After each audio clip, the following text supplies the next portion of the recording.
Las aventuras de una bruja filósofa.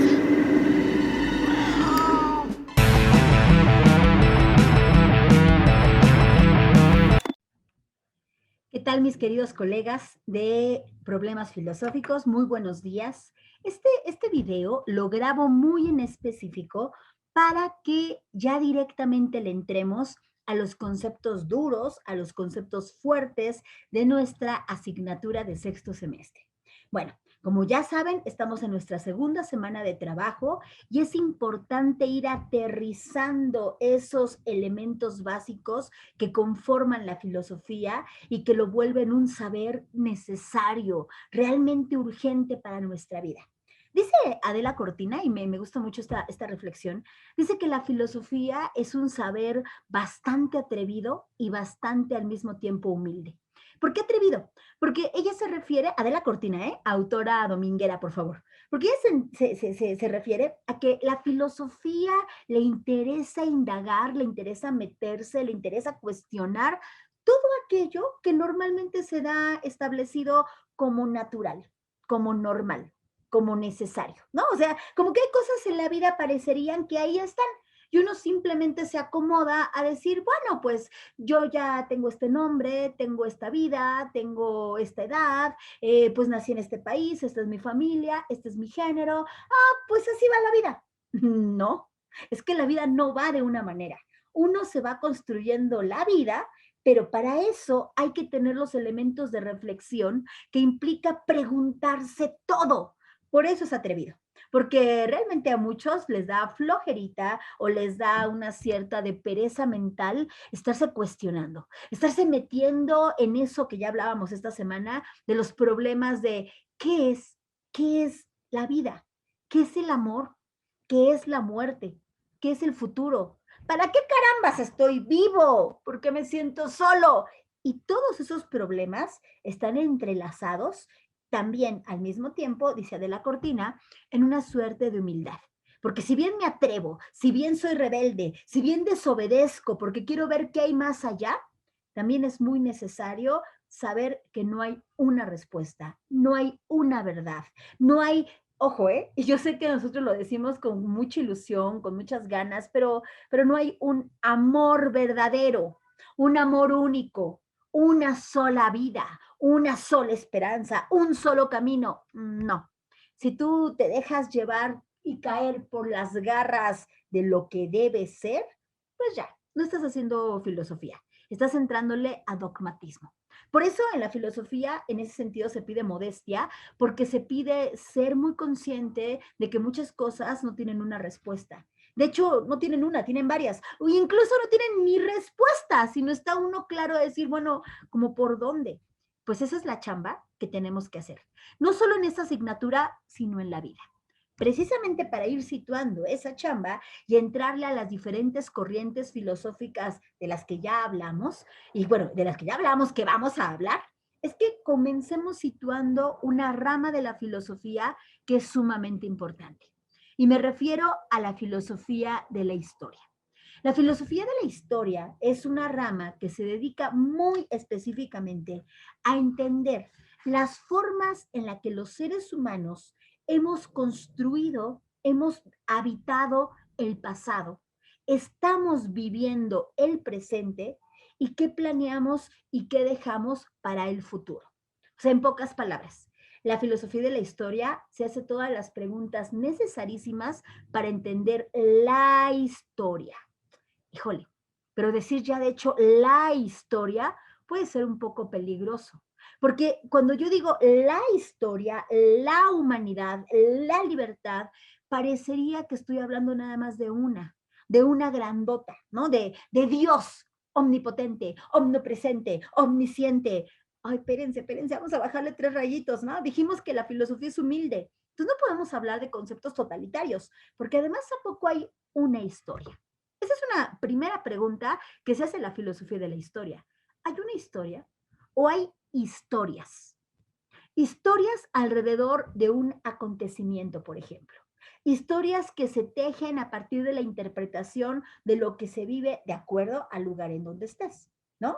Es decir, yo soy la protagonista de mi historia, Pero incluso cuando me recuerdo, cuando me pongo a hilvanar mis recuerdos, ya hasta mi historia cambió, porque no es lo mismo cómo viví lo que realmente pasó a los 5 años, hasta que hoy me acuerdo a los 5 años y entonces ya nada más me acuerdo de fragmentos, me acuerdo de retazos. Y a veces esos retazos, incluso por las experiencias, por los acontecimientos de la vida, ya se están viciados. O sea, no sé, ejemplo, me llevaba muy mal con mi papá, ¿no? Ejemplo. Y entonces, o yo atribuyo que cuando compartí mi pastel de 5 años, mi papá me gritó.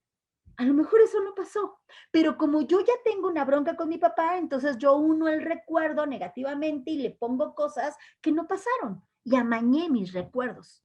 Si bien recuerdos viene del latín recordare, volver a vivir, a veces realmente volvemos a vivir cuando recordamos o reacomodamos los fragmentos de memoria perdida en un recuerdo y los soltamos ya mucho a nuestra conveniencia.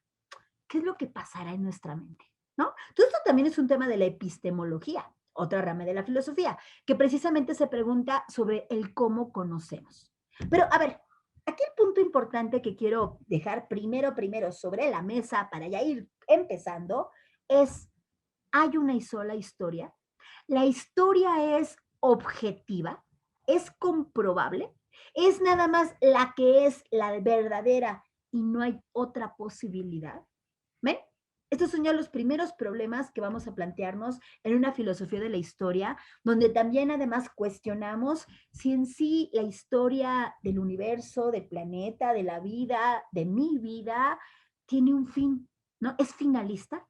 Aquí viene una palabra dominguera importante, teleológica. O sea, nuestra vida tiene un fin, la historia tiene un fin, la historia va hacia algún lugar, las historias van hacia algún lugar. ¿Será cierto? Aquí hay otra pregunta, que en la historia hay una evolución, un progreso, un cambio. ¿Somos mejor que lo que fuimos?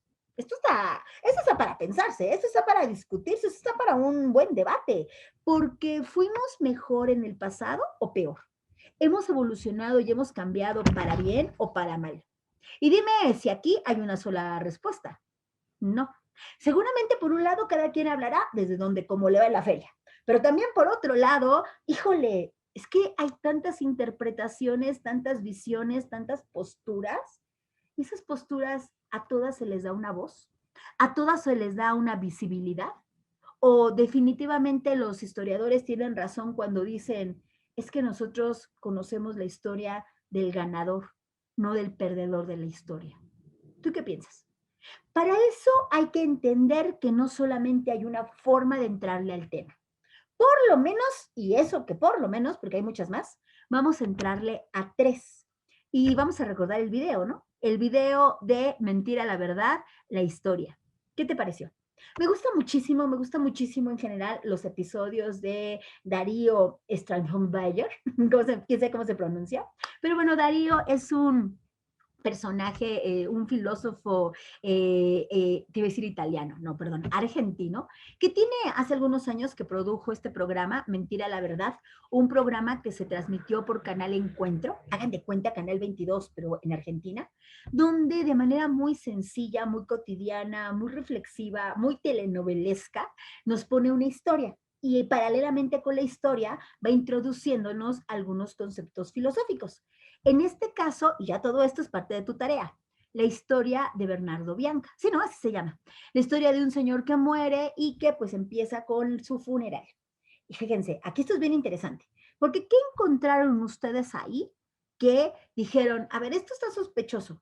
Porque nada más me están dando la biografía como optimista de Bernardo Bianca, inclusive vemos a esas chicas tipo arpía, ¿no? Que las ponen en ese estereotipo de mujeres así chismosonas, criticando y hablando de los hijos, de la hija, de la trabajadora doméstica, de, ay, que era un santo. Fíjense que esa es una versión oficial de la historia. ¿Qué encontraron ahí de raro? ¿Qué significa? A ver, por favor, aquí en los comentarios. ¿Qué significa cuando decimos que hay una versión oficial? ¿Qué es entonces esa verdad histórica? Fíjense que hemos estado acostumbrados a que nos digan los medios de comunicación, hasta los propios libros de texto, los profesores en las ideas ya, algunas de ellas dogmáticas que nos señalan como verdaderas. Hemos estado acostumbrados a que lo que ya nos dijo nuestro papá, lo que ya nos escuchamos con los amigos, es lo que es. Y esa es la historia oficial, la historia que escriben los vencedores, la historia que escriben los que pueden contar la historia, porque quienes no pueden contarla es porque están callados, invisibilizados o muertos. La historia oficial siempre se quiere presentar como la historia objetiva, se quiere presentar como la comprobación de los hechos donde realmente no hay una comprobación. Cuando tú lees, por ejemplo, y que además leemos muy poco sobre historia de México, generalmente lees lo que a través de la interpretación de los códices nos dicen y lees la versión de los frailes que vinieron a colonizar religiosamente a pues nuestros antiguos mexicanos, que de hecho, por cierto, no se llamaba aquí América. América obviamente es el nombre y de la historia oficial colocado por Américo Vespucio. Se llamaba en realidad Abya Yala, palabrota dominguera, ¿no? Bueno, fíjate, todos estos datos nunca aparecen en la historia oficial. ¿Dónde te hablan del continente llamado como Abya Yala en tu libro de texto de la primaria? No, generalmente te colocan a una fusión de culturas a partir de un reconocimiento del indígena con el español. Cuando, colegas, para nada fue así. Se trató de una violación, un saqueo, un despojo, una cosa espantosa, un genocidio. Pero no te hablan de ese genocidio. Si acaso mencionan por ahí la noche triste en donde pobrecito de Hernán Cortés realmente estaba perdiendo Tenochtitlan, cuando las cosas en este país, antes de que llamáramos inclusive país y México, fueron tan complejas para los indígenas, nos arrebataron tradiciones, costumbre, idioma, religión, rituales, cultura, todo. Y fíjense, tanto triunfó la historia oficial que ahora tú crees en el Dios que te impusieron creer. Sí, porque me imagino que si eres, pues tienes la religión judío-cristiana, católica, inclusive aunque no la tengas, de todos modos debes de tener una religión o una creencia o una cercanía a estas ideas que la historia oficial nos impuso. Digo, porque te preguntaría, porque si quieres creer en dioses, lo cual es muy válido, ¿no? Cada quien sus creencias, pero ¿por qué no crees en Huitzilopochtli o en Quetzalcóatl o en mujeres diosas que teníamos aquí, como la Koyoshausky?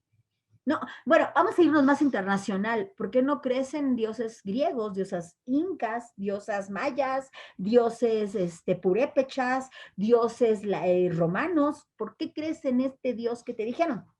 ¿Viste cómo gana la historia oficial?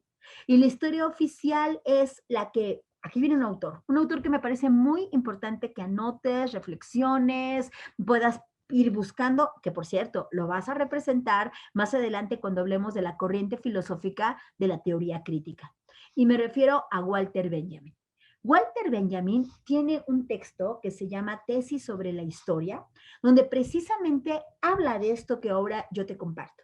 Cuestionar, este es un filósofo que además me parece fascinante, porque es un filósofo crítico del progreso. O sea, cuando uno pensaría que es el progreso, es voy adelante, voy adelante, voy adelante, voy adelante, pero ¿qué es ir adelante? ¿Qué significa estar pensando el futuro y viviendo el presente? ¿Cómo nos han vendido la idea del progreso? Porque atención, mucho tiene que ver con la idea de éxito que socialmente nos han dicho que tenemos que cumplir, que tenemos que vivir al éxito. Y ese éxito tiene que ver con progreso, con evolución, como avance. Por ahí incluso sale esa idea que ya la discutiremos, pero que es absolutamente falaz, de que el pobre es pobre porque quiere, porque no trabaja, porque pues uno cuando quiere puede. ¿Es en serio? ¿Es neta que es así de sencilla la vida, solamente querer? No hay factores culturales, históricos, ideológicos que también están ahí impidiendo y jalando que esta posibilidad de progreso, de avance, de evolución no sea equitativa para todos y todas. O sea, ¿de veras es igual de sencillo para una persona que con trabajos vive al día, que con trabajos sus hijos, por ejemplo, tú que estás ahorita en la preparatoria, con trabajos tienes conectividad, con trabajos tienes señal de internet? a una persona que vive en Polanco, que ahorita ya regresó a la escuela, porque bueno, pues la educación privada ya regresó a clases, pero bueno, y además aunque no haya regresado, no importa, porque tengo mi iPhone, tengo mi tablet, tengo mi computadora. ¿De veras es igual la misma oportunidad? No, no, maestra, es que es cosa de esforzarse.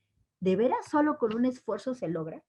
Walter Benjamin diría que para poder de veras hacer primero un análisis, Walter Benjamin, este autor que te menciono, para poder hacer un análisis necesitamos saber las diferentes historias, entender que no hay una objetividad y que en esta no objetividad hay una visión de los vencidos, hay una visión de los que no tuvieron forma de defenderse, no tuvieron palabra y que tienen mucho que decir.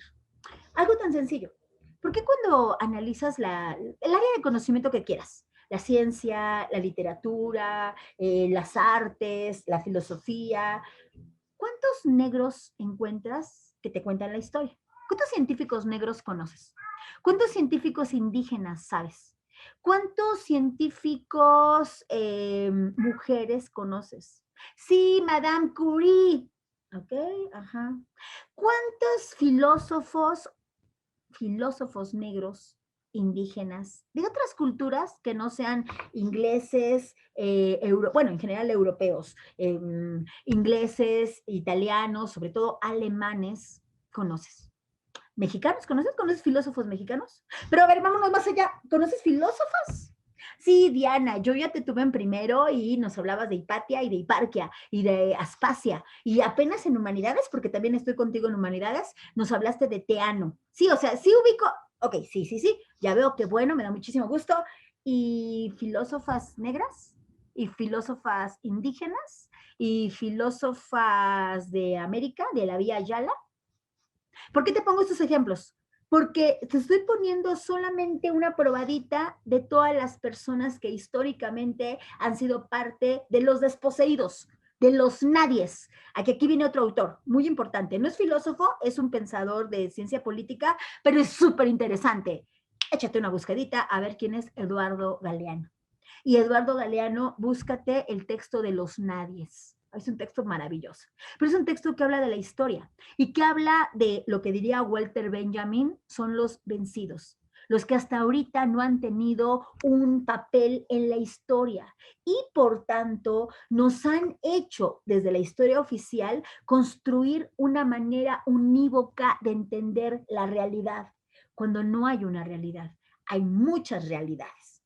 A ver, por ejemplo, voy a situarlo de manera muy sencilla en el contexto mexicano. Cuando fue 2 de octubre de 1968, Jacobo Zabludovsky, quien era el mero mero del noticiario 24 horas, salió en su noticiero, creo que era a las 8 de la noche, y salió diciendo, hoy fue un día soleado. Y vamos a hablar de las noticias. Se presentó un zafarrancho entre vándalos y entre gente peligrosa en Tlatelolco. Afortunadamente, todo el cuerpo policíaco y el ejército pudo controlar el vandalismo que se estaba dando. ¿No te suena como que ese discurso que dieron del 2 de octubre de 1968 del genocidio, aquí hay otra palabrota de genocidio, de los estudiantes, ¿no te parece que suena un poquito a cuando presentan una marcha feminista hoy en día? ¿No? ¿Y no te parece que suena un poquito a que esas mujeres violentas, es que hay otras maneras? Esas mujeres se presentaron frente a la Secretaría de Cultura, frente a la Secretaría de Seguridad, y entonces con Sprite empezaron a chorrearlo todo y deshicieron y solo te presentan esa parte de la historia. ¿Y qué es lo que crea en ti? Animadversión. Híjole, es que esas mujeres, ¿cómo protestan? Lo mismo dijeron los papás, lo mismo dijeron las personas que veían la tele en el 68. Porque además al otro día, obviamente en la madrugada el ejército se puso, y por favor, gente que haya vivido en Tlatelolco, pídele a tus abuelos, a tu gente conocida que te platique de viva voz. Si es que no has leído todavía La noche de Tlatelolco de Elena Poniatowska, ¿no? Que es muy importante este libro. Fíjate, por ejemplo, estudiantes desesperados, esto lo narra Elena Poniatowska, fueron a tocar a la iglesia que está ahí en Tlatelolco, y pidieron por favor poder entrar. ¿Qué hizo la iglesia? ¿Les dejó entrar? No. ¿Qué ha hecho la iglesia con los grandes horrores de la humanidad? ¿Ha protestado? ¿Ha dicho algo? Inclusive en la Segunda Guerra Mundial, el papa de aquel entonces era aliado de Hitler. Pero a ver, a mediana, es que en la historia oficial me venden a la iglesia como bondadosa, amiga de los pobres. ¿Ves cómo es historia oficial? ¿Ves cómo los medios de comunicación, en este caso de las noticias, nos acomodan una realidad que nosotros terminamos tragándola todita y entonces nos forman un criterio? Hay que tener mucho cuidado con esto. Y esto lo dejo muy claro porque nuestra percepción de manipulación, si estamos en filosofía, es importante ya cuestionar. Es importante ver otras posibilidades. A ver, regresando al video. Ustedes ahí vieron un ejemplo muy claro de historicismo. A ver, vamos a comenzar. Historicismo, Benedetto Croce. Sí, ya estoy con otro autor. Sí. Ojo, ya vamos varios autores. Adela Cortina, Walter Benjamin, bueno, te mencioné a Eduardo Galeano, Benedetto Croce. Y a ver, aquí dónde estaba presente Benedetto Croce. ¿Te acuerdas cuando en la biografía de Bernardo Bianca empiezan a hablar de su vida? Nació el bla, bla, bla, bla, bla, bla, bla, bla, bla, bla, bla, bla. De hecho, yo, como segunda parte en tu tarea, te pedí que hicieras eso, una biografía de tipo histórico. Entonces, entre los principales representantes de la escuela historicista, que la escuela historicista es una propuesta del siglo XIX, sobre todo fincada en Alemania, para sistematizar a la historia, para empezar ya a hablar de manera organizada, bien adecuada, qué es la historia. Es muy valiosa esta aportación, aunque el día de hoy la cuestionemos muchísimo, porque de alguna manera el historicismo pues abraza un poquito la idea, bueno, no un poquito, un bastantito, la historia de lo oficial. Y no se llama Bernardo, ¿verdad? Me estaba acordando, se llama Emilio Bianca, el del video. Bueno, pero el punto es que, vamos a ver, ¿quiénes son los principales representantes del historicismo? Tenemos, por ejemplo, y es muy importante que los vayas ubicando, todo esto ya lo checaste directamente de tu material, solamente lo estoy así como dejando aquí grandote para que quede bien claro. Tenemos, por ejemplo, te decía, a Benedetto Croce, así se escribe. Filósofo, político, historiador, él es italiano, como ves, esto es del siglo XIX. Entonces, la primera vez que se sistematiza, se empieza a hablar de una manera organizada de la historia, es a través de esta escuela o esta corriente también filosófica, que sostiene que la historia no es de carácter natural. O sea, nosotros no solo somos seres biológicos y no podemos hablarnos desde el campo de la biología, por ejemplo. Nosotros, aunque fuimos analizados por Charles Darwin en la evolución, nosotros nos fuimos analizados como primos de primates y el carácter evolutivo en términos biológicos pertenece a las ciencias naturales, pero el carácter social de la interrelación humana pertenece a la cultura y la cultura tiene que ser estudiado por la historia y la cultura es el centro de todo. Esto es muy importante como aportación y como reflexión para la filosofía. Entonces, uno de los primeros que empezó a plantear esto fue precisamente Benedetto Croce. Y otro que también es muy importante y que también son, ambos representantes de esta escuela historicista, son Winkel Dilthey, lo viste, ¿no? Ya lo tienes ahí anotado en tu texto, y Edmundo O'Gorman. Particularmente, Dilthey se dedicaba a interpretar la importancia de darle cabida a los registros históricos, a buscar esa objetividad a partir de lo que decía el documento. Pero lo que aquí no estaba analizando Dilthey, y que es muy importante y que hoy sí estamos diciendo, es que al final esos documentos fueron escritos por quienes tuvieron la posibilidad. Entonces, eran los vencedores. Y él quería, bueno, entendiendo el registro y reencontrar los hechos del pasado, él quería situar esos acontecimientos para dejarlos presentes y decir, sin ese pasado, hoy no somos lo que somos, lo cual es absolutamente cierto y claro. También por este lado, Edmundo O'Gorman habla de la importancia de adecuar los contextos y tratar de ver a la luz los acontecimientos antiguos en relación a los acontecimientos presentes. Pero también dice que hay que tener mucho cuidado, que no podemos juzgar con la misma vara o criterio cultural algo que pasó hace 2500 años al presente.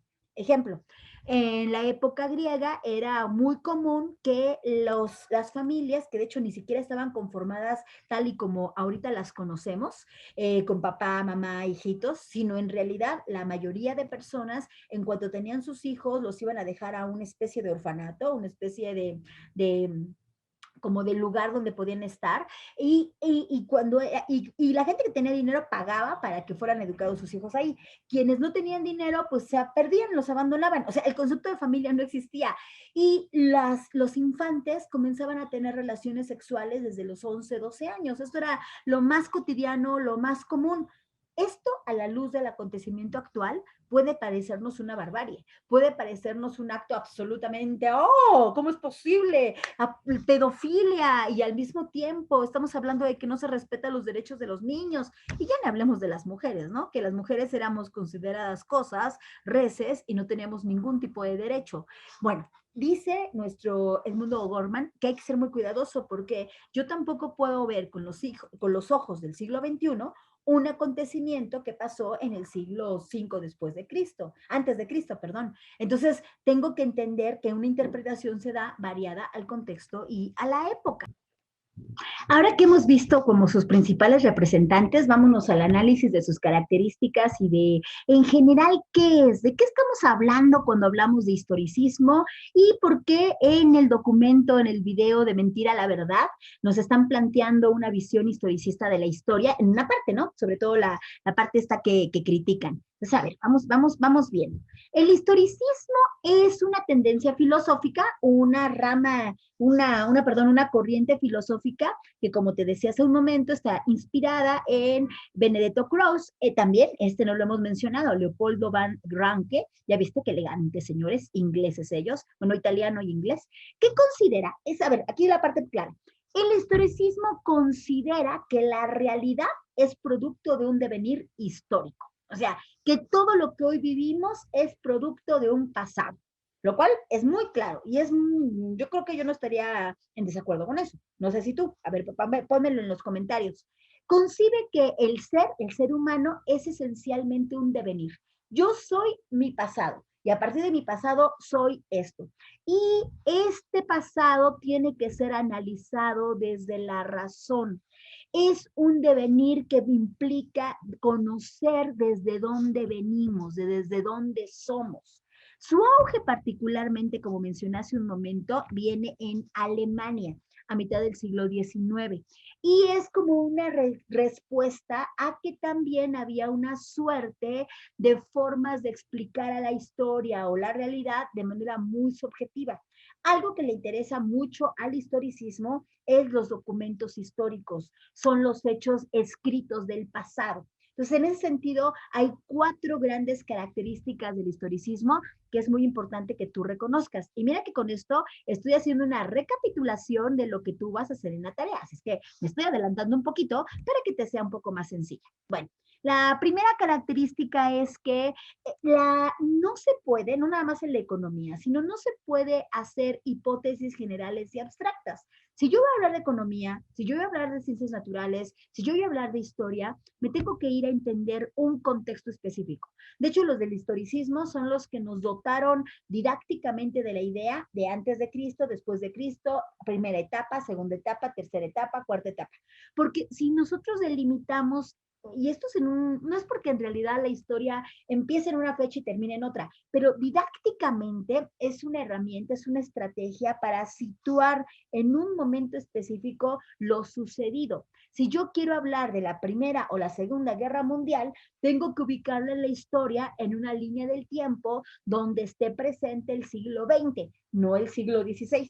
¿Qué estaba pasando en el siglo XVI? Bueno, pues estaba pasando, por ejemplo, en filosofía, el movimiento racionalista y empirista, que es muy importante porque sienta las bases de la forma de conocer o de la forma en que se interpreta el conocer en filosofía.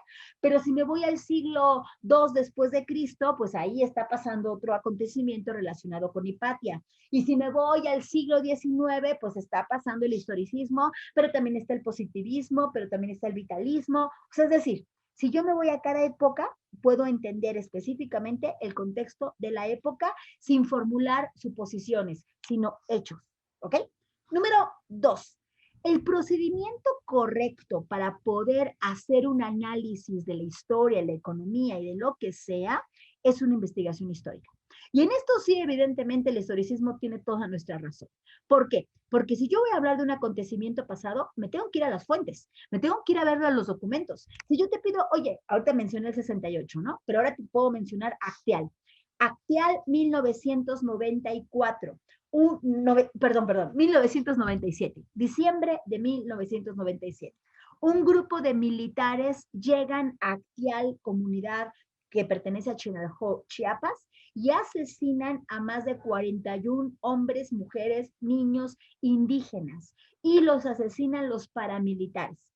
Hoy, Diana, ¿a poco cuándo? Nunca me enteré, ¿qué pasó? Pues sí, no te enteraste porque no habías nacido, pero lo que urge aquí entonces es, ya te di el dato, vete a investigar. De hecho, sí, en la próxima clase te voy a preguntar qué pasó precisamente con, le llamaban las abejas de Acteal, ¿no? Un grupo que se va a llamar las abejitas. ¿Qué pasó ahí? El ejército los mató, los paramilitares, el gobierno mexicano. A ver, espérame, Diana, es que ¿a poco el gobierno mexicano mataba gente? Ay, compañero, ¿a poco crees que de veras el ejército es bien chido y lucha por la patria y la igualdad y la seguridad del ser? No, colega, hay un montón de cosas horribles en donde es el ejército no solamente cómplice, sino actuante principal. O ya se te olvidó, por ejemplo, la persecución, la violación y después su muerte de Ernestina Asensio Cruz. ¿Esa quién es? ¿Ves? Ni siquiera conoces la historia, porque Ernestina Asensio Cruz fue una mujer de Solinga, Veracruz, que fue violada por un grupo de personas del ejército y que después, pum, esta señora a consecuencia de la violación y la terrible tortura que le hicieron, falleció y el ejército negoció con una parte de la familia para que este tema no se hablara. Pero a ver, para hablar de esto, a ver, ya ahorita, Diana, ya me metiste la curiosidad. Vete a buscar qué pasa con Acteal, vete a buscar qué pasó con Asensio Cruz. Vamos a buscar la investigación histórica. Entonces, evidentemente, para que la historia sea racional, tiene que estar fundamentada en hechos. Y esos hechos tienen que estar fundamentados al mismo tiempo en argumentos. Y me tengo que ir a buscar la fuente de la historia. Entonces, esta segunda característica es muy importante. Tercera característica, y aquí es donde yo ya veo algunos problemas. Ay, no sé tú, yo te lo presento, tú analízalo. Una característica también del historicismo es que se formula a partir de la investigación de los hechos históricos, empiezo a formular leyes generales, empiezo a dar una interpretación de la historia. Y aquí es donde está el problema. ¿Hay interpretaciones de la historia? No, la historia. A ver, pongo un ejemplo cotidiano.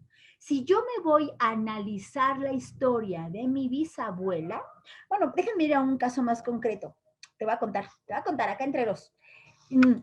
Yo soy bisnieta, tengo como un familiar en cuarto grado, es mi tatarabuelo, Chucho el Roto, Jesús Arriaga, Chucho el Roto. Ay, profa, ¿quién es ese? A ver, ponte a investigarlo. Bueno, pues Jesús Arriaga o Chucho el Roto fue preso en la cárcel de San Juan de Ulúa, allá en Ulúa, en Veracruz, y lo consideró la historia oficial un bandolero, un vándalo, porque era una persona como tipo Robin Hood, robaba a los pobres, robaba a los ricos, perdón, para dárselo a los pobres. Ahora, si yo me voy con lo que se ha encontrado oficialmente de la historia, van a encontrar que este personaje pues se dedicaba al robo, se dedicaba al saqueo de las grandes fincas. Entonces, sí, obviamente, si yo me quedo con esa investigación, entonces yo voy a decir, era un delincuente. ¿Cuántas veces nos han presentado una parte de la historia y nos han dicho, ay, es horrible o es maravillosa esa persona? Si yo me voy y me quedo nada más con eso que me dijeron y con eso que leí, entonces convierto una ley general algo que no es cierto. Realmente, y no porque yo defienda a Chucho el Roto, pero búscalo. Fue un personaje que incluso en diferentes contextos fue maravillosamente importante por ser un luchador social, porque él creía que esto de la desigualdad social fincada en que los ricos lo tienen todo y los pobres nada, era una injusticia. Y entonces directamente iba con los ricos y sí robaba, pero se lo daba a los pobres. O sea, no era un ratero que quisiera beneficiarse de forma egoísta, sino compartir. Mira, ahí cambia la perspectiva. Pero aquí el historicismo nos diría, pues yo ya tú quédate con la idea histórica, con lo que encontraste en las fuentes, ya con eso fórmate tu criterio. Y eso nos haría que entonces no veamos la otra parte de la historia. A ver, ahora te lo presento al revés. La Madre Teresa de Calcuta. ¡Ay, sí! El ejemplo de bondad. El ejemplo de una señora tan noble que murió y casi ya la beatificaron, ¿no? Porque es una señora absolutamente noble. Mentira. Hay mucho, es la historia oficial, y que inclusive aquí el historicismo nos estaría diciendo, bueno, pues es que fue una señora maravillosa porque ya hay una biografía de ella, porque el Vaticano la está beatificando, porque todo el mundo dice cosas hermosas de ella, eso dice la investigación, entonces ya lo es. Híjole, pero se les pasa la otra cara de la investigación que no aparece en la versión oficial, que era una mujer sumamente cruel, que era una mujer que tuvo convenios y acuerdos políticos donde había mucho dinero de por medio con personajes de la política tremendamente autoritarios, dictadores de países. Por favor, no me creas, vete a investigar, vete a investigar. Hoy, afortunadamente, hay muchísimos datos que desenmascaran que la Madre Teresa de Calcuta era una mujer que además juzgaba a las mujeres por ser mujeres y a muchas mujeres, depende de lo que les pasaba, las dejaba o no tener dolor. Con esta idea de que el dolor purifica, si tú eras, no sé, una madre de familia y te había pasado algún accidente y pedías ayuda, te lo daba. Pero si tú eras una mujer joven que a lo mejor estaba abortando o había tenido una situación pues que no era clara desde un principio, entonces ella te juzgaba y te decía, ya ves, tú también, ¿para qué eres esto? O sea, ella tomaba juicios morales para repartir y dar su supuesta bondad. Oye, si yo realmente soy altruista, ¿no tendría que hacerlo sin condicionamiento? Y una cosa más, también convertía a muchas de las mujeres y las personas con las que trabajaba a la religión judio-cristiana para poderles darle la medicina o los tratamientos, lo cual era terriblemente injusto, porque estamos hablando, por ejemplo, de países africanos donde el Islam u otras tradiciones o costumbres, otras religiones, son lo que yo les rige. Pero esta señora los obligaba a cambiarse de religión con tal de pues, poder acceder al beneficio. O sea, buenita no era. Y muchas cosas más, investígatelo. Pero entonces aquí, ¿cuál es el problema con esa tercera característica? Pues que yo no podría constituir nada más con una investigación histórica de una ley general. Esto es un problema porque implicaría entonces que yo no vería la historia completa, ¿no? Y las historias completas. Y última característica. Es importante, y esto también lo está tomando en consideración el historicismo, que hay diferencias entre las conclusiones, porque las conclusiones no solamente tienen que ver con investigaciones históricas, sino también con cuestiones políticas. Y ahí depende el asunto político a partir de qué tanto se puede o no hablar de la historia. Y me regreso a Jacobo Zabludovsky. Recientemente veía una entrevista que Jacobo Zabludovsky le hacían, donde la reportera, la periodista, de manera muy discreta, muy tranquilita, le dice, oiga, ¿usted qué opina de todos sus detractores, de todos sus haters, que dicen que usted mentía y manipulaba la historia? Y él contestó, bueno, yo estoy claro que nosotros teníamos una directriz y lo que nos dijera el PRI que teníamos que decir, lo decíamos, porque si no, nos corrían y perdíamos nuestro trabajo. Palabras más, palabras menos, dejó claro que él lo único que hizo fue cumplir con lo que le mandaban los jefes. Y si los jefes le mandaban y le decían, shh, de esto no se habla, pues entonces él tenía que adecuarse a ello. Por tanto, el régimen político del PRI fue el que en realidad le mandó, perdón, en que manipulara la historia a su conveniencia, como el caso del 68.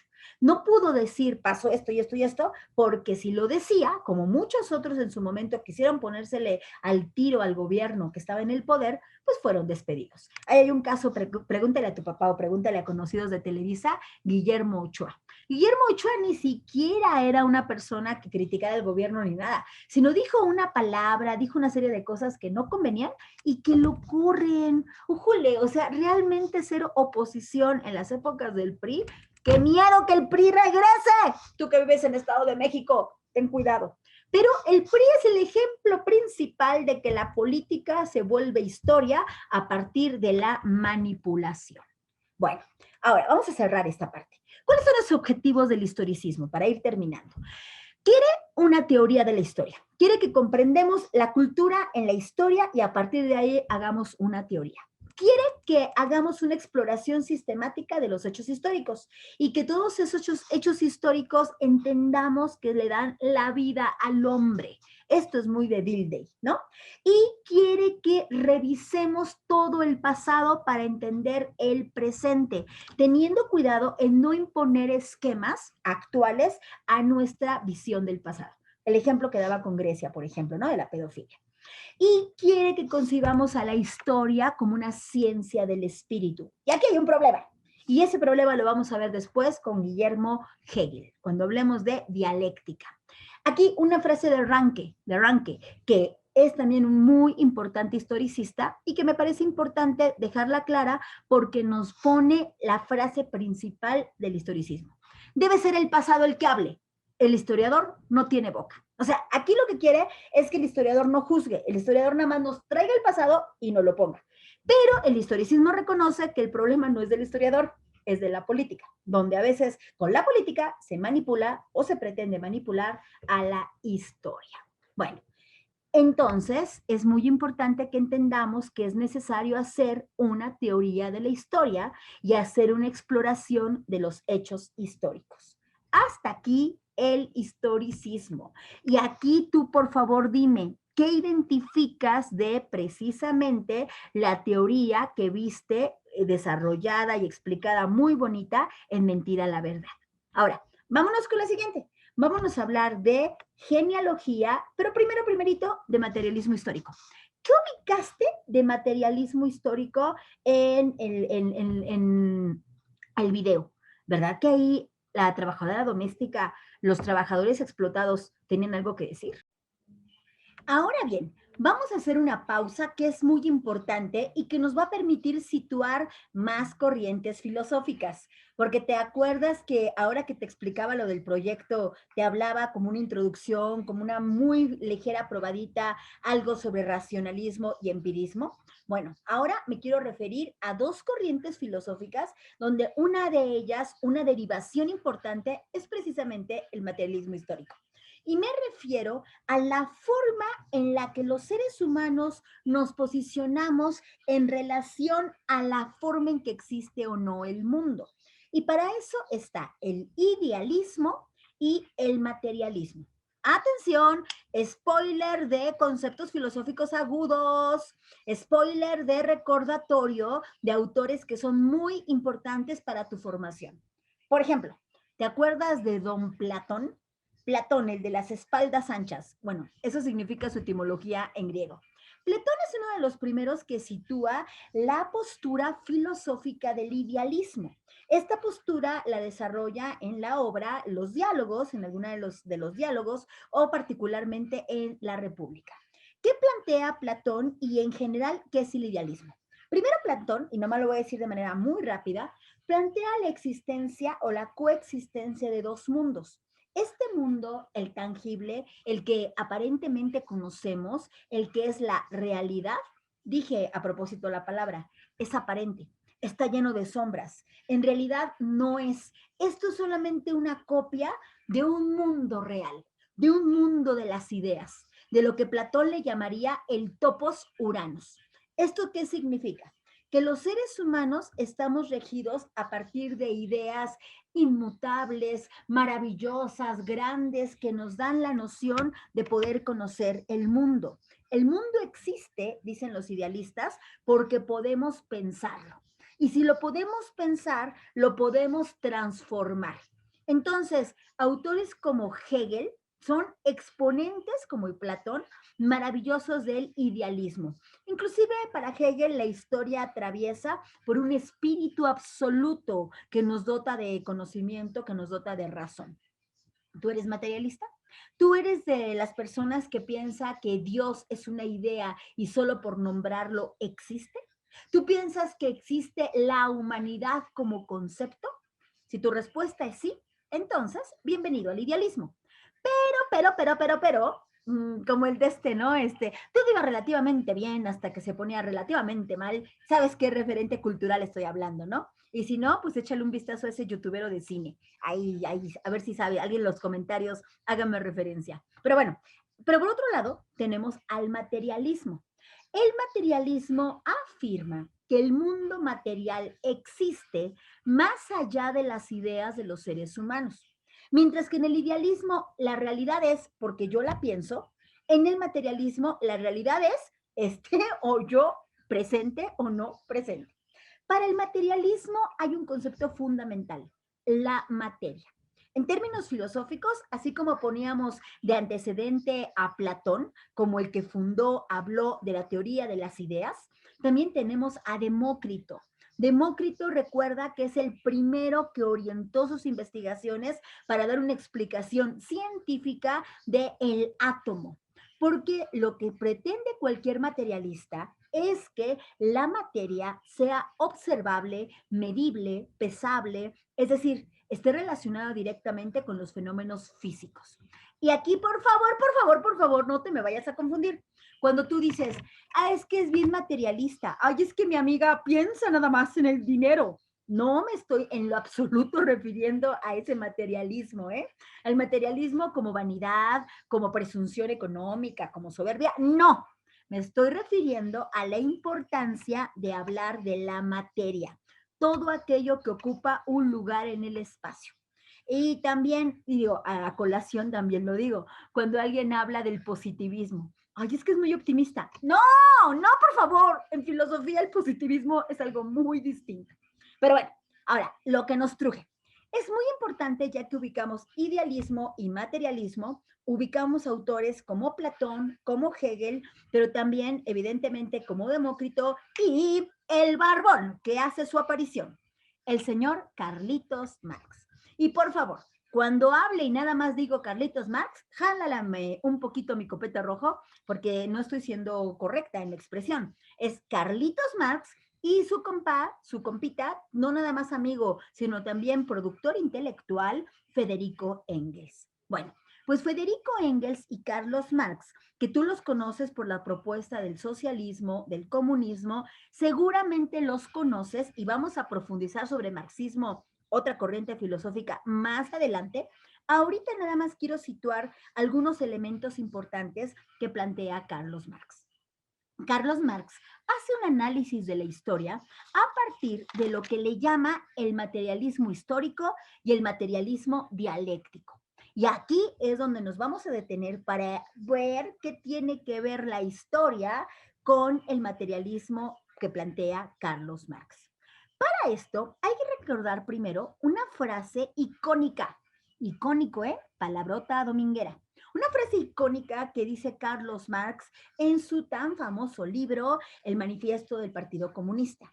Dice que la historia siempre ha sido una historia de lucha de clases. De lucha de clases. Sí, Diana, de sociales ya me habían hablado de ese concepto, pero ¿a qué se refiere? Bueno, hay que establecer que para Carlos Marx existen dos grandes clases sociales. Y lo voy a decir de manera muy sencilla. Quienes lo tienen todo, quienes no lo tienen nada. Los vencedores y los vencidos. Todo esto en términos económicos se traduce a quienes tienen los medios de producción y a quienes no los tienen. Para tener medios de producción hay que tener capital, infraestructura, materia, todo aquello que fortalece la economía. Entonces, a ver, espérame. Yo soy el hijo de Carlos Slim.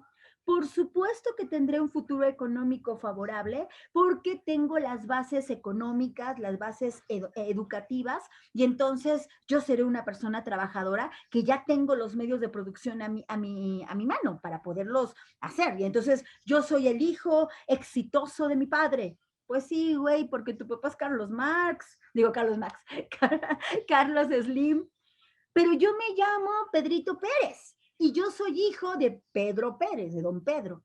Pero don Pedro es un campesino en Oaxaca que desde muy chavita tuvo que huir de su comunidad porque los paramilitares, que es una parte civil del ejército, ahí está otra palabra dominguera, hace rato ya la mencioné, nos corrieron a nuestra comunidad y entonces desde los 12 años, desde antes estoy trabajando. Y bueno, se casó con mi madre a los 14 y a mí me tuvieron cuando tenía 15. Han hecho todo lo posible porque yo tenga una educación, pero estoy en la telesecundaria y luego ya fui a la prepa y ahí me quedé porque empezó la pandemia Y Diana, nosotros ni siquiera tenemos en nuestra casa internet, obviamente una televisión, pero no tenemos contacto con el maestro y obviamente esa televisión está hasta chafa y así es que no tenemos bien servicio. A ver, ¿cuál es la condición en la que está Pedrito a la que está Carlos? Ahí está un ejemplo de la lucha de clases, ¿no? Y esto implica que Pedro va a crecer aunque se esfuerce, aunque trabaje, aunque lo dé todo, va a crecer en una situación económica totalmente no privilegiada. Mientras Carlito y los hijos de Carlito y subsiguientes van a ser parte de las 10 familias que controlan a México. Ah, porque sí tienes claro, ¿no? Que hay un grupo de familias, no nada más en México, en el mundo, que son los que dan la línea a partir de qué comprar, de qué ver, de qué consumir, de qué estar. Digo, Carlos Slim es lo ricote que quieras porque tenemos Telcel, porque vamos a Sambors, porque tienes una línea telefónica de Telmex. O sea, es decir, esta gente es quien es porque también se aprovechan y ahí está la lucha de clases. El proletario no tiene de otra que vivir de la burguesía. Pero no es que viva de la burguesía, vamos a ser muy agudos. La burguesía explota al proletariado y se beneficia de esa explotación. Cuando hablamos de plusvalía, ay, ay, ay, vamos a poner los puntos así sobre las sillas en este tema. Ahorita por lo pronto solamente estoy mencionando conceptos para que vayamos hilándolo en la historia. ¿Esto qué significa?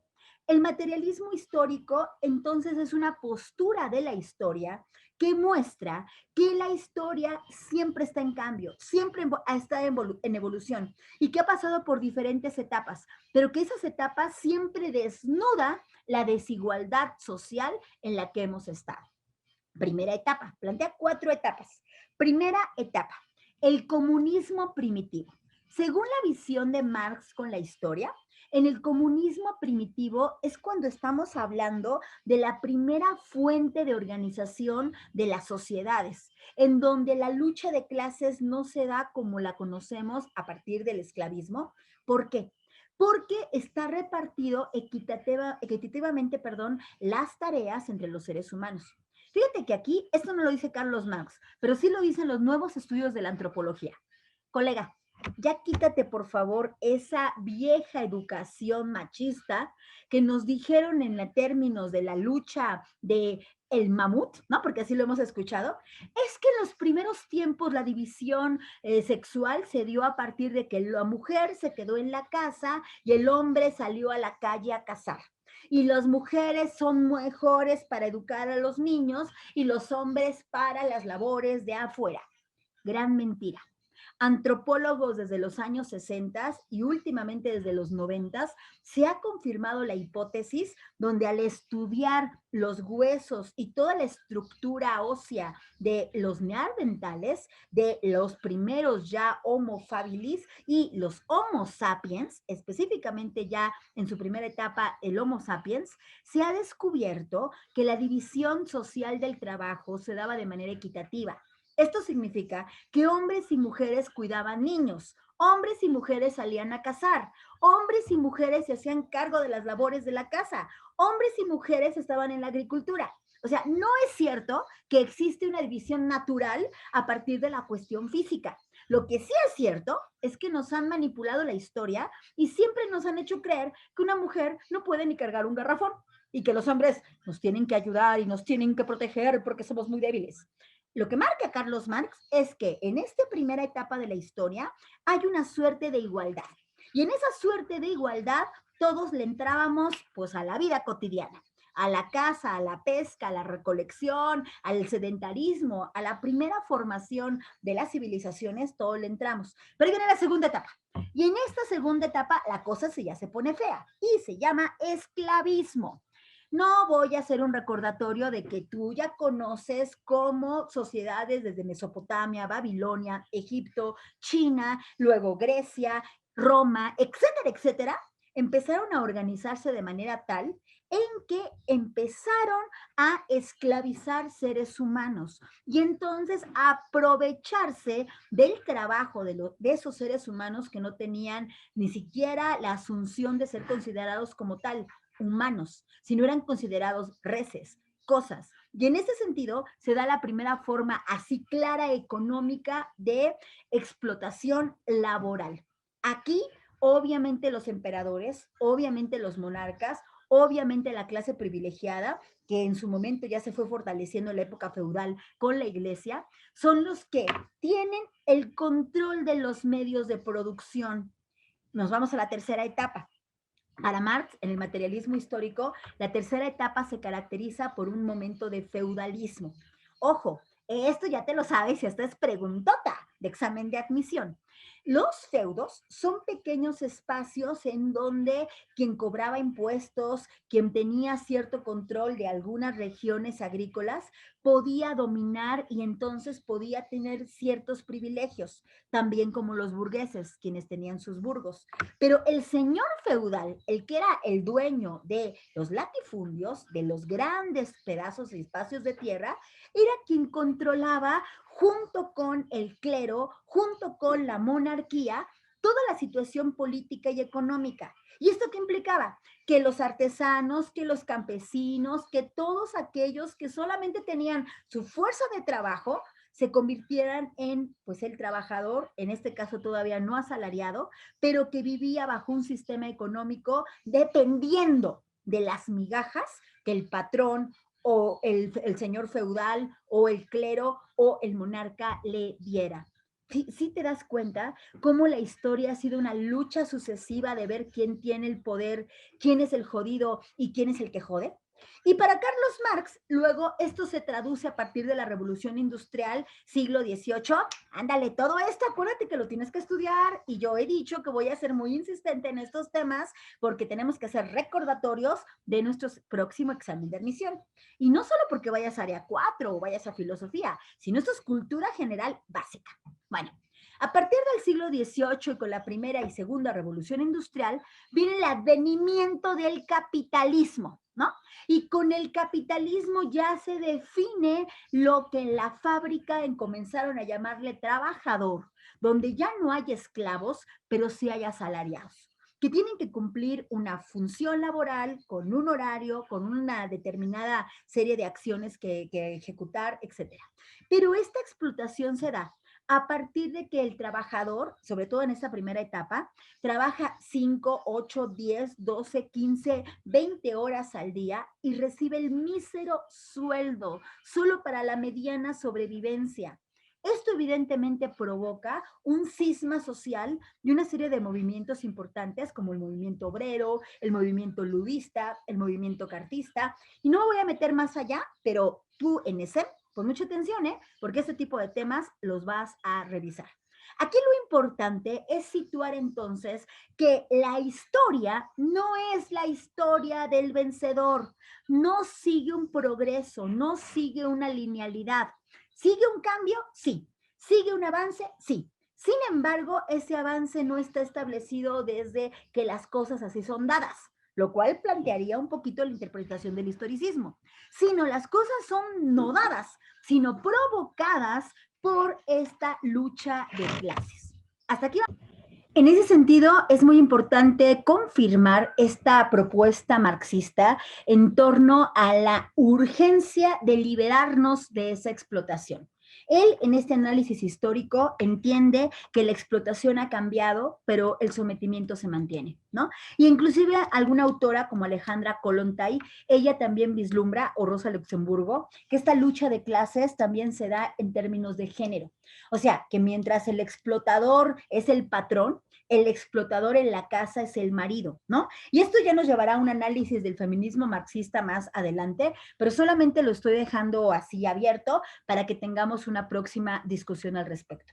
Aquí la propuesta de Carlos Marx para liberarnos de esa explotación implicaría la revolución proletaria, implicaría una reflexión donde cambiamos de fondo la estructura y la superestructura y trabajamos por un mundo donde no haya alguien que tenga los medios de producción, sino estos sean socializados. Por eso el comunismo habla, o el socialismo habla, de la propiedad no privada, sino de la propiedad colectiva.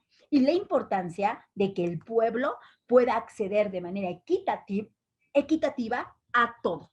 Con esto se rompería una idea muy fuerte que hoy se mantiene en el capitalismo, del individualismo, del solipsismo, que es una suerte de yo, primero yo, luego yo y después yo, sino buscar una forma colectiva en que no haya ya no ganadores, ya no perdedores, sino personas que estamos trabajando en convivencia para sacar adelante nuestra vida.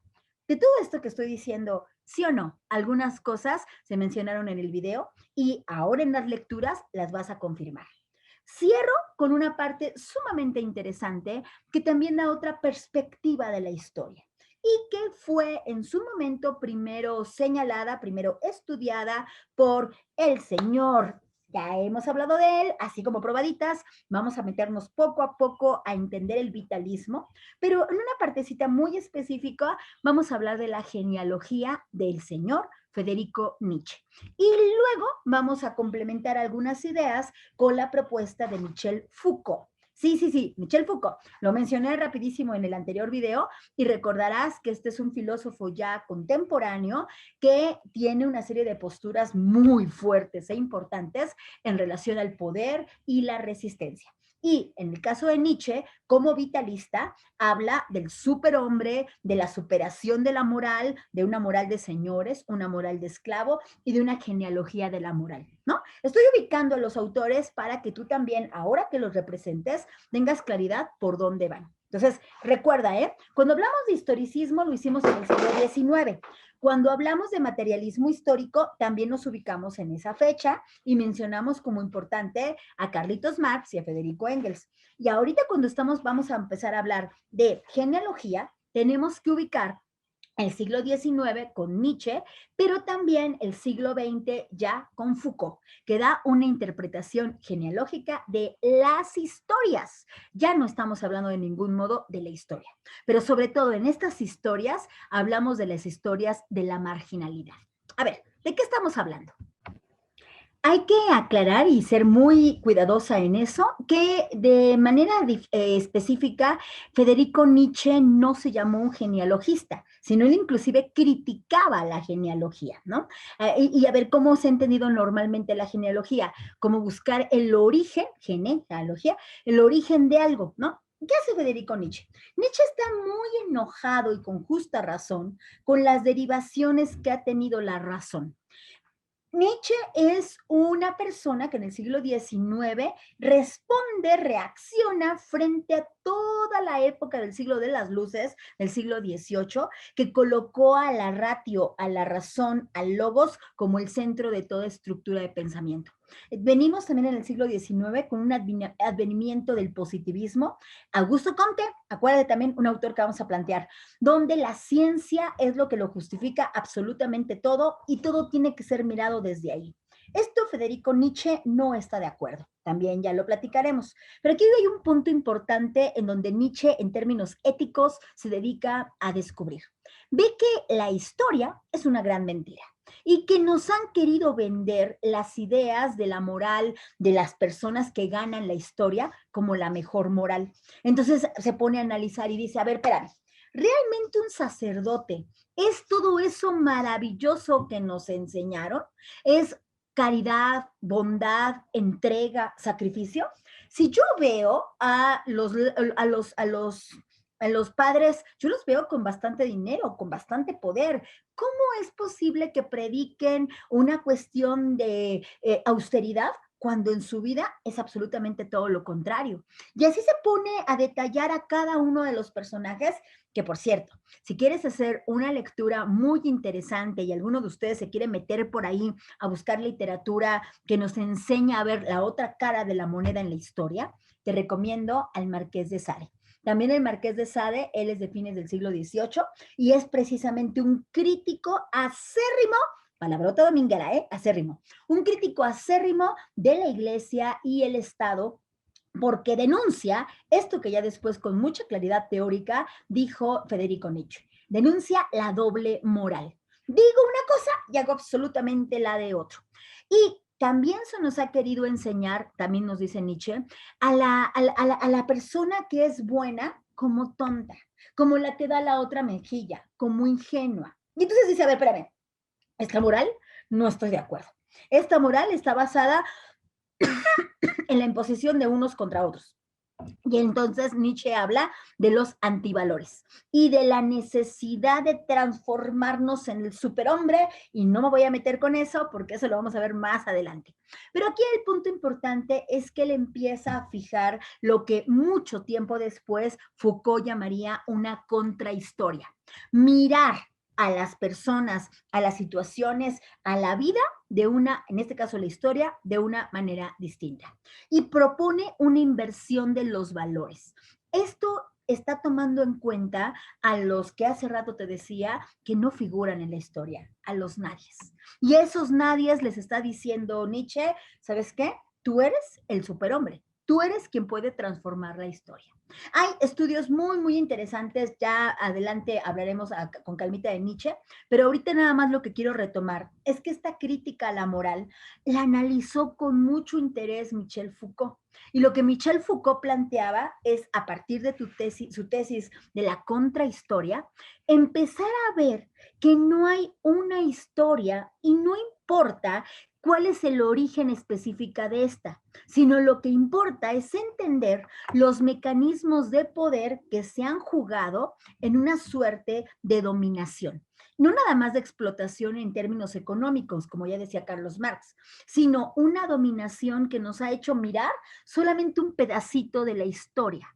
Yo pregunto, y te pregunto, cuando te enseño esto, ¿realmente te estoy enseñando mi mano? Y la respuesta es no. No, Diana, si es tu mano, no veo tu cabeza, no veo tu cuello, no veo tu rodilla, es tu mano. No, no es mi mano, ¿no? No es solo mi mano. ¿Qué estoy enseñando aquí? Pues así ha pasado con la historia. Cuando tú nada más ves una cara, cuando tú nada más ves una parte, tú bosquejeas pensando que lo es todo. Y lo que le interesa mucho a Michel Foucault es situar que esos conocimientos, esos discursos, esos elementos que nos han llegado realmente son producto de un ejercicio de dominación donde aspectos cotidianos de la vida de un ser humano no son tomados en cuenta, como la sexualidad, como la vida cotidiana. En el método de la genealogía que después traduce Foucault como la arqueología, se dedica a rastrear esas historias importantes para ti y para mí, pero no para los grandes discursos. Por eso la importancia de hacer tu árbol genealógico. Por eso situar la historia de tu mamá Pancha, de tu abuela Ramira, que aunque lo mejor no va a pasar en el horario estelar de Televisa, sí va a ser parte fundamental de tu historia. ¿Dónde están esas historias marginales? ¿Dónde están esas pequeñas historias que tejemos día a día y que hacemos que seamos lo que seamos? Y a ver, voy a poner un ejemplo muy general. Yo cuando hablo, por ejemplo, de una persona homosexual, de una persona gay, parecería que clasificamos a esta orientación sexual solamente de una manera. Y entonces ya marcas un estereotipo. Gay, sí, ya me imaginé zona rosa. Gay, sí, ya me imaginé a alguien amanerado. Gay, sí, ya me imaginé a alguien con dinero que se casa y tiene y adopta un hijo. Cuando no. Hay tantas formas de asumir la homosexualidad como una orientación sexual, pero también como una práctica contra el poder. A ver, estoy hablando de palabras fuertes, ¿eh? Por favor, ponte a investigar todo esto y desde Foucault y Historia de la Sexualidad, ahí tiene mucho, mucho que decir. Y si yo me sitúo como mi ejercicio político de mi sexualidad, entonces yo ya, por ejemplo, estoy resistiendo y no me interesa ser reconocido, ya no me interesa ser aplaudido por la sociedad, me interesa ser, no me importa ser un puto, un marica, y como decía Pedro Lemebel, te lo recomiendo mucho, un poeta, un activista argentino, hoy que tiene unas ideas interesantísimas. Pero Pedro Lemebel plantea y dice, a ver, yo hablo por mi diferencia. A mí no me interesa estar en los grandes cánones de la historia y ser reconocido como el gran gay de la historia. Oscar Wilde, hoy sabemos que es un personaje homosexual y lo recordamos desde ahí. Sin embargo, la chica transexual, el chico homosexual que fue violado en la Merced o que fue hostigado, violentado, perseguido, acosado en Tepito, ¿dónde está su historia? Esa es precisamente la historia de la marginalidad. Y esa es la historia o las historias que les interesa rescatar a Michel Foucault. Mira, estoy dando, insisto, solo una probaditita de la lectura y de lo que nosotros en clase vamos a discutir. Pero sí me interesaba mucho que tuvieras herramientas, que tuvieras elementos para poderlo discutir y vámonos a hablar de eso en nuestra próxima clase. Por favor, yo sé que este video quedó muy largo, pero es que es muy necesario que nos metiéramos a revisar algunos elementos importantes. Así es que aquí abajo ponme tus dudas, ponme tus comentarios, porque me toca a mí ser muy preguntona y este tema no se ha acabado. Este tema vamos a complementarlo y vamos a trabajarlo desde toda una perspectiva que implica mirar que la filosofía de la historia y las historias tienen mucho que decir. Desde hablar de las historias de la filosofía hasta hablar de la historia de nuestra vida cotidiana, de lo que somos. Recuerda que organízate, me tienes que poner en la plataforma de Classroom cómo van a quedar tus equipos, porque son 4 equipos para la próxima semana, donde cada equipo nos va a hablar de los elementos característicos, ahí en tu tarea 3 lo dice, de cómo está conformada la etapa antigua, la etapa de la Edad Media y la etapa moderna. Y ya la próxima clase le toca al equipo de la etapa antigua. Así es que no le saques, porque esta tarea ya es para la próxima semana, ya es para que te organices y tengas listo. Aunque se entrega oficialmente hasta el día lunes de la otra semana, ya para la clase próxima, la que nos toque el martes o el miércoles o el jueves, ya directamente para ese día, tú me tienes que mostrar cómo quedó tu línea del tiempo y sus 3 voceros se tienen que lucir. Así que confío mucho en tu trabajo. Espero que esta explicación muy general y sencilla haya ayudado. Y por favor, atáscame de preguntas aquí abajito y nos vemos la próxima clase. Un placer saber de ti. Hasta prontito. Hey, hey.